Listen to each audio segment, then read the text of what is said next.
नमस्कार दोस्तों, आप सभी का मेरे चैनल पर स्वागत है। आज हम लोग फिजिक्स की श्रृंखला को आगे बढ़ाते हैं और चैप्टर स्थूल पदार्थों के गुण को प्रैक्टिस करने की शुरुआत करते हैं। पहले क्वेश्चन को आज हम लोग प्रैक्टिस करेंगे। वर्षा की बूंद की गोलाकार आकृति का कारण है द्रव का घनत्व, पृष्ठ तनाव, वायुमंडलीय दाब, गुरुत्व। आप सभी लोग इसका आंसर गेस करेंगे। ऑप्शन बी पृष्ठ तनाव।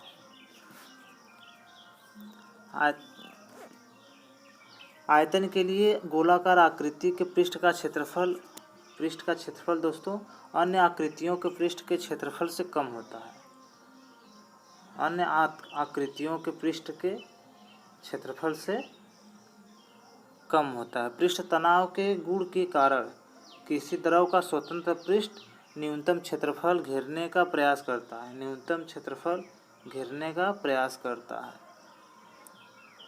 अतः वर्षा की बूंदें गोलाकार होती है। न्यूनतम क्षेत्रफल घेरने का, जैसे ठंडी होती है, ठंडी का मौसम होता है तो आप सभी लोग कुत्ते को देखते होंगे, या तो जब आपको ज़्यादा ठंडी लगेगी तो आप क्या करेंगे, यदि आप गोला बना लेंगे तो आपका क्षेत्रफल बहुत कम हो जाएगा, तो ठंडी कम महसूस होगी। आमतौर कुत्ते बहुत समझदार होते हैं। जब भी वैसे उनकी बैठने की वही स्थिति है, लेकिन ठंड में ज़्यादातर अधिक गोला बनाते हैं वो सब। अगले प्रश्न को देखते हैं हम लोग। पानी की बूंद गोलाकार होती है, इसका कारण है पृष्ठ तनाव, कम तापमान, वायु प्रतिरोध, जल की श्यानता। पिछले प्रश्न में हम लोग देख चुके हैं दोस्तों, क्या है गोलाकार होने का कारण क्या है, पृष्ठ तनाव। अगले प्रश्न को हम लोग देखते हैं। नैनो द्रव्यों का सर्वाधिक महत्वपूर्ण गुण होता है, क्या होता है, घर्षण। क्या होता है, घर्षण। अगले प्रश्न को हम लोग देखते हैं। प्रश्न 6। तेल जल के तल पर फैल जाता है। क्यों फैल जाता है? क्योंकि तेल का तल तनाव पानी से कम होता है। अगले प्रश्न को हम लोग देखते हैं। प्रश्न 7। मिट्टी का तेल पानी के ऊपर इसलिए तैरता है क्योंकि। मिट्टी का तेल पानी के ऊपर किस लिए तैरता है? आप लोग इसका आंसर गेस करेंगे। ऑप्शन बी, उसका घनत्व पानी के घनत्व से कम होता है। मिट्टी का तेल का घनत्व क्या है, पानी के घनत्व से कम होता है। अगले प्रश्न को हम लोग देखते हैं। प्रश्न 8। साबुन के बुलबुले के अंदर का दाब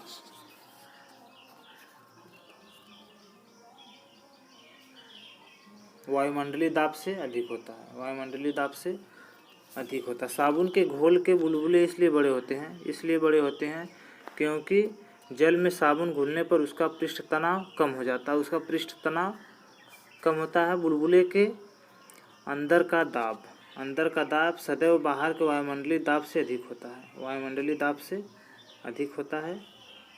इसलिए वो क्या होता है, बड़े बड़े फूल जाते हैं। अगले प्रश्न को हम लोग देखते हैं। प्रश्न 10। जब किसी साबुन के बुलबुले को आवेशित किया जाता है तो निम्न में से क्या घटित होता है? आप लोग इसका आंसर गेस करेंगे दोस्तों।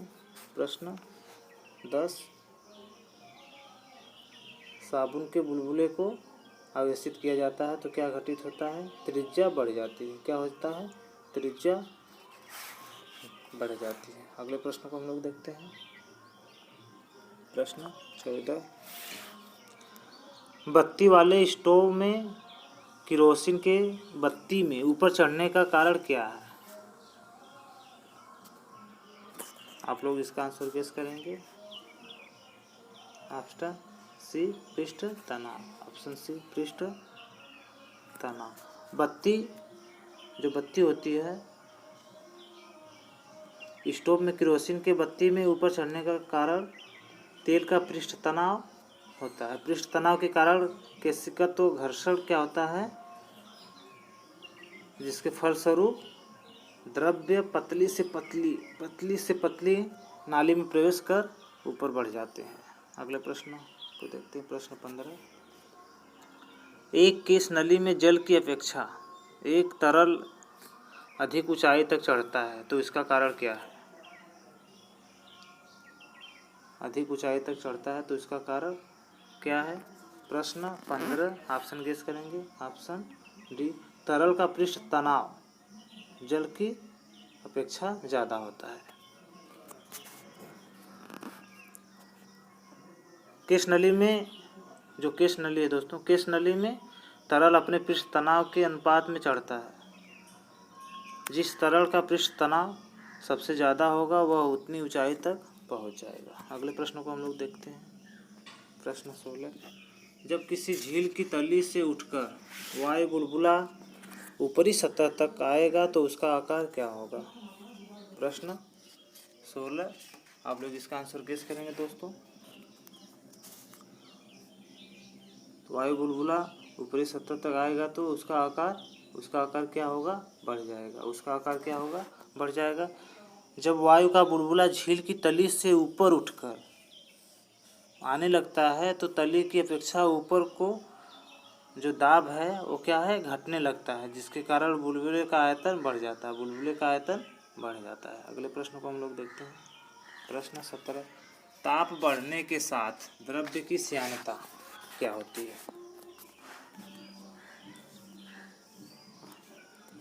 द्रव्य की श्यानता क्या होती है दोस्तों? घट जाती है। क्या है? घटती है। द्रव्य का वह गुण जिसके कारण द्रव्य अपनी भिन्न भिन्न परतों में होने वाली सापेक्षिक गति का विरोध करता है, श्यानता कहलाता है। श्यानता कहलाता है। द्रव्यों की श्यानता क्या है दोस्तों? ताप बढ़ने पर घट जाती है। क्या है? जब ताप बढ़ेगा तो उसकी श्यानता घट जाती है। यही कारण है कि जून माह में शीरा जो होता है, जून माह में जनवरी माह की तुलना में कम श्यानता मतलब क्या होता है? गाढ़ापन। क्या होता है? गाढ़ापन। अगले प्रश्न को देखते हैं हम लोग। सबसे ज़्यादा श्यानता होती है? ऑप्शन डी, शहद की। जो द्रव्य जितने गाढ़े होते हैं वे उतने ही श्यान होते हैं।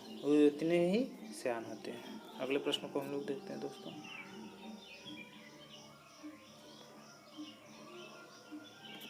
प्रश्न 19, हवाई जहाज से यात्रा करते समय पेन से स्याही निकलने लगती है।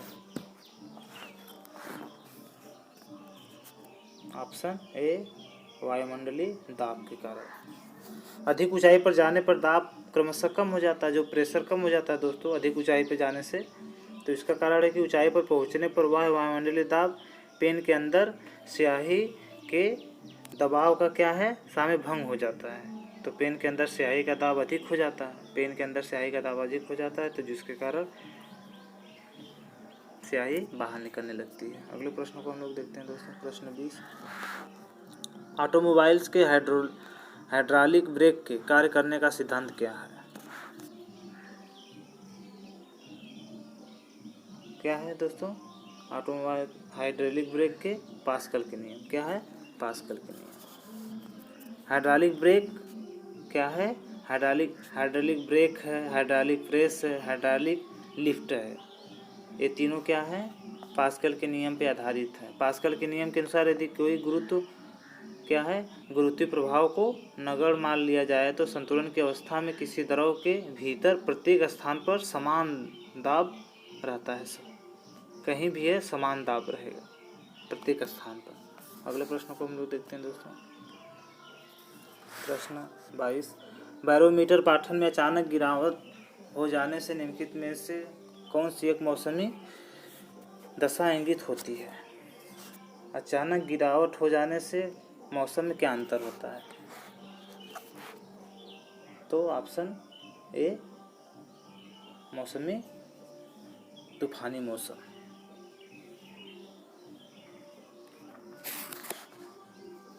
अगले प्रश्न को हम लोग देखते हैं दोस्तों।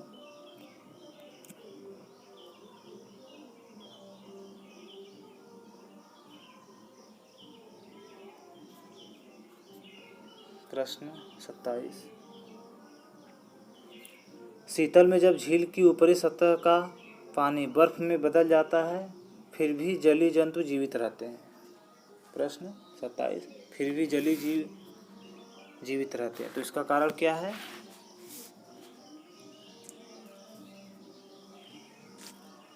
इसका कारण दोस्तों, पानी का घनत्व तो 4 डिग्री सेल्सियस सबसे अधिक होता है, जिससे बर्फ की ऊपरी सतह के नीचे पानी रहता है। Option D. अगले प्रश्न को हम लोग देखते हैं।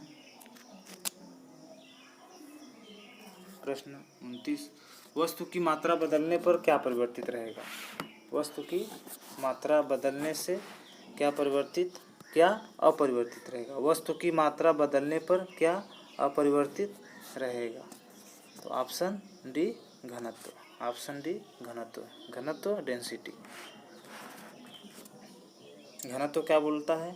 D equal to m upon v। D क्या है? D घनत्व है, m द्रव्यमान है और v आयतन है। अगले प्रश्न को देखते हैं दोस्तों हम। प्रश्न 31, किस ताप पर पानी का घनत्व अधिकतम होता है? किस ताप पर पानी का घनत्व अधिकतम होता है? प्रश्न 31, तो क्या है? 4 डिग्री सेल्सियस पे पानी का घनत्व अधिकतम होता है। अगले प्रश्न को देखते हैं हम लोग। जल का अधिकतम घनत्व होता है। जल का अधिकतम घनत्व होता है, ऑप्शन गेस करेंगे आप सभी लोग दोस्तों, 277 केल्विन पर। इस फैक्ट देख लेते हैं। गर्म करने पर 0 अंश डिग्री सेल्सियस से 4 अंश डिग्री सेल्सियस तक क्या होता है? जल का घनत्व बढ़ता है, लेकिन आयतन कम होता है। तो 4 डिग्री सेल्सियस पे जल का आयतन क्या हो जाता है? न्यूनतम, तथा घनत्व अधिकतम हो जाता है। आयतन क्या होता है? आयतन न्यूनतम हो जाता है और घनत्व अधिकतम हो जाता है। घनत्व अधिकतम हो जाता है, आयतन न्यूनतम हो जाता है। तो फिर एक फार्मूला से हम लोग क्या देखते हैं? K equal to C plus 273। तो K इक्वल टू, तो C क्या है? C 4 है, तो 4 plus 273 equal to 277 kelvin. 277 kelvin. तो इसका आंसर हो जाएगा ऑप्शन बी। अगले प्रश्न को देखते हैं। प्रश्न 34, लोहे की कील पारे पर क्यों तैरती है जबकि वह पानी में डूब जाती है?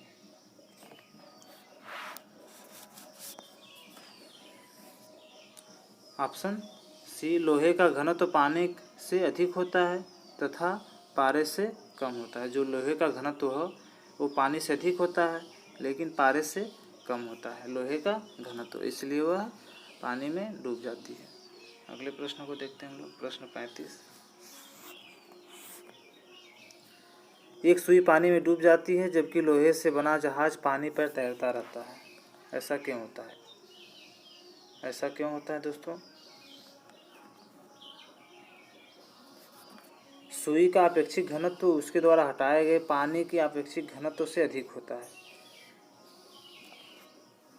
कोई भी वस्तु अपने घनत्व से ज़्यादा पानी हटाएगी तो क्या है? वो डूब जाएगी। जैसे नाव है, नाव इतना बड़ा सा है, लेकिन वो जो उसका घनत्व है उससे कम पानी हटाता है। उससे कम पानी हटाता है तो तैरता रहता है। यदि उससे वो अधिक पानी हटाता है तो डूब जाता। अगले प्रश्न को हम लोग देखते हैं। प्रश्न 36, लोहे की सुई पानी की सतह पर किस कारण से तैरती रहती है? प्रश्न 36, तो क्या है? लोहे की सुई पानी की सतह पर किस कारण से तैरती रहती है? तो पृष्ठ तनाव के कारण से। पानी की ऊपरी सतह के अणुओं के संसंजक बल के कारण उत्पन्न पृष्ठ तनाव सुई के गुरुत्व बल को संतुलित कर देते हैं। सुई के गुरुत्व बल को संतुलित कर देते हैं, अतः लोहे की सुई पानी की सतह पर तैरती रहती है। अगले प्रश्न को हम लोग देखते हैं दोस्तों।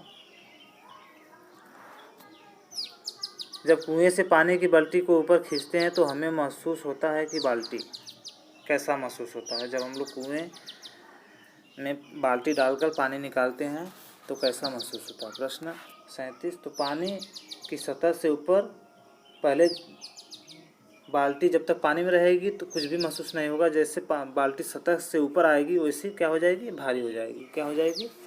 भारी हो जाएगी। ये आर्किमिडीज के प्लवन के सिद्धांत पे काम करते हैं कि कोई वस्तु पानी में कम तथा पानी की सतह से ऊपर क्या है, अधिक प्रतीत होता है, उसका भार अधिक प्रतीत होता है। वस्तु के भार में प्रतीत कमी के द्वारा वस्तु पर ऊपर दिशा में लगाए गए बल के कारण होता है, अगले प्रश्न को हम लोग देखते हैं दोस्तों। एक भारहीन गुब्बारे में 200 ग्राम जल भरा गया है, इसका जल में भार होगा, ऑप्शन गेस करेंगे आप लोग इसका। प्रश्न 38 आरओ मेंस 2014 में पूछा गया दोस्तों क्वेश्चन है। प्रश्न 38 ऑप्शन ए 0। शून्य कैसे होगा? जब कोई वस्तु जल में आंशिक या पूर्ण रूप से डुबा दी जाती है तब उसके भार में कमी आ जाती है। यह आभासी कमी उसके द्वारा हटाए गए द्रव भार के बराबर होने लगता है। अतः चूंकि गुब्बारे में जल के अंदर ऊपर तथा दोनों और क्या है, उत्प्लावन बल लग रहा है, ऊपर भी लग रहा है नीचे भी लग रहा है, तब गुब्बारे में क्या है, जो जल का भार है क्या हो जाएगा, वो हो जाएगा भार, गुब्बारे का भार इक्वल टू भार माइनस उत्प्लावन बल। क्या है, उत्प्लावन बल। तो आपका भार कितनी है, 200 माइनस 200 इक्वल टू 0। अगले प्रश्न को हम लोग देखते हैं। प्रश्न 39 मथने के पश्चात क्रीम का दूध से पृथक हो जाने का कारण क्या है? झारखंड पीसीएस 2013 में पूछा गया क्वेश्चन है। तो क्या है दोस्तों, अपकेंद्रीय बल। क्या है, अपकेंद्रीय बल। बल कितने थे, अभिकेंद्रीय बल, अपकेंद्रीय बल। अभिकेंद्रीय जो केंद्र की ओर लगे, मतलब जो अंदर की तरफ लगे, अभिकेंद्रीय बल।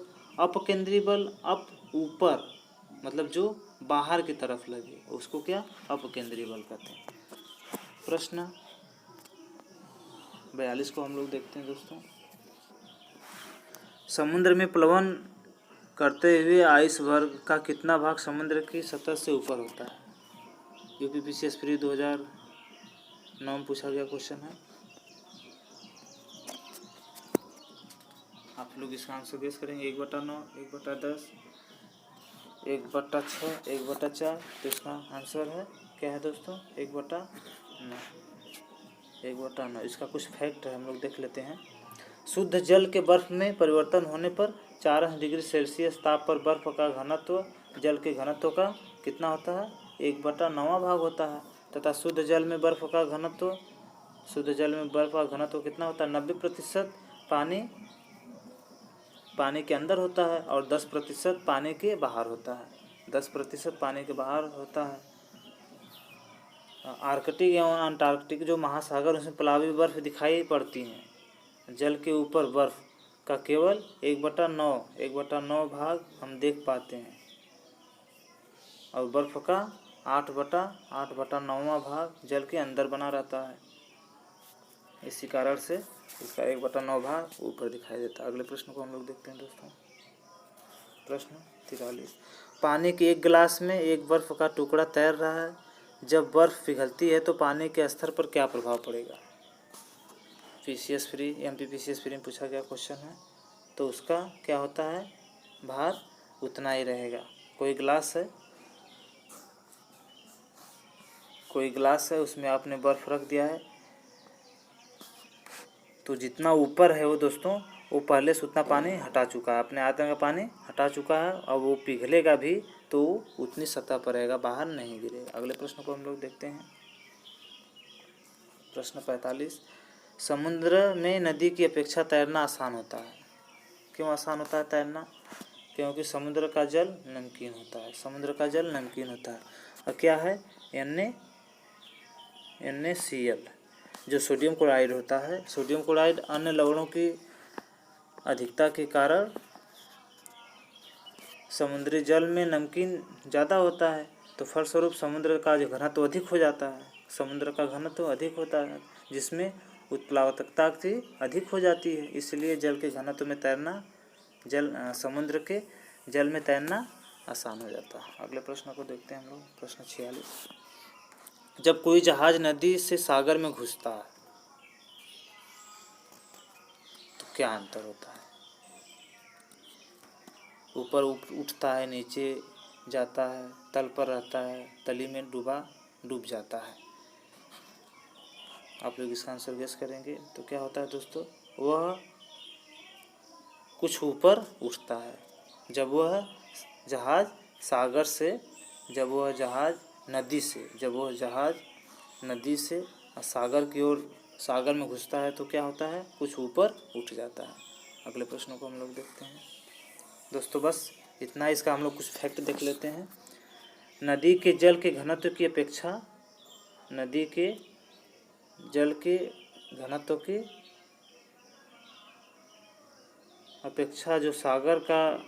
जो समुद्र के खारे पानी का घनत्व क्या होता है? वो अधिक होता है। इसलिए समुद्र के जल में जहाज के प्रवेश करने पर अधिक प्लवन बल लगने लगता है। अधिक प्लवन बल लगेगा तो जिसके कारण जहाज ऊपर की ओर थोड़ा से उठ जाएगा। दोस्तों वीडियो अच्छे लगे तो लाइक, सब्सक्राइब और शेयर करिएगा। इसी तरह से हम लोग अगले सीरीज को बढ़ाते रहेंगे। अगला सीरीज हम लोग पढ़ेंगे लाइट एवं प्रकाश। वीडियो अच्छे लगे तो लाइक, सब्सक्राइब और शेयर करिएगा। धन्यवाद दोस्तों।